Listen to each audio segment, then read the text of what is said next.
At 6:21, a scene out of Afghanistan. That is the exact words one eyewitness used to describe this gas explosion we are following out of Gate City. Not only did it level two 5-bedroom apartment buildings, it shattered windows of vehicles in that area. We're going to join Rick Jackson again live, who has been covering this story all morning long with the very latest from Gate City. Rick.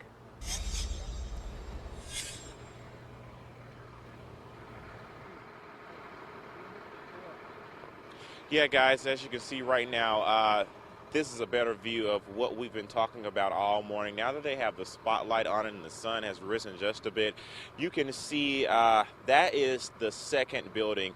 It has a wall, just a wall left standing. The other one completely leveled down. We were talking with Chief Martis earlier, and he was just describing the scene, how they're having to go through that rubble right now to try to find those two victims that they know of who are unaccounted for at this time. And so that's what they're working on right now. They have bulldozers on the other side of that, is what you're not able to see, trying to get through all of that rubble. And as you can imagine, see if we can pan over a little bit. Toby, I just want to show them the size of the buildings. There we are right now. Two of those is basically what they're working with right now. And two of those is what came tumbling down on top of families inside. As we mentioned earlier, we were telling you early on our early reports that 3 people were transported to the hospital. We spoke with Chief Martis just a moment ago, and that number has increased to 7 people now.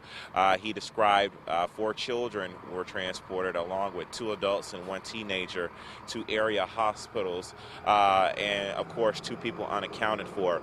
We also had a crew go over to the rec center. That's where all the evacuees are, and that's where they were saying that it's sort of like a chaotic scene right now.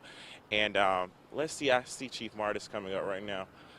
Chief, we're live right now. Is there any other update that you can tell us at this point about what's going on? You were telling me that is 7 people now transported to the hospitals, right?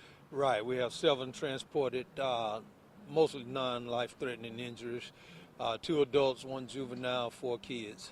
Now that we can see the scene, the sun has risen, I can kind of see what you guys are working with. Are they still just basically digging right now to see if there are any survivors underneath? Yes, that's basically what we're doing. We're just digging in, and also, like we say, Alagasco is trying to help us out with that. Also, we can't go in the structure. We do know that there's potentially 2 people in there that we're trying to find.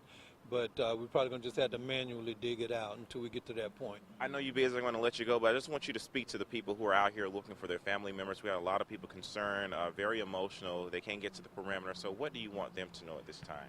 Well, at this time, we want to know that everything is under control as far as that goes, and that the police have established a shelter at the community center. So if you're looking for someone or you need somewhere to go, you can go down to the Gate City Community Center. Or you can call the East Precinct if you have any concerns about missing persons. Gotcha, Chief Martis, thank you so much. Again, that happened at 2:45 this morning, guys, here on the corner of Georgia Road and Joppa Court. That is Joppa Court, where those units exploded there. I think there are units 79 and 80 is what we were hearing earlier. I do see a representative with the mayor's office. We're going to try to get word from him in a moment. And also coming up, guys, we did have Katie Muse go over to the rec center, and we have interviews with several people there just to kind of give you a feel of what's going on there. So just give us just a moment and check back in with us. But for now, we're reporting live from Gate City. Back to you in the studio.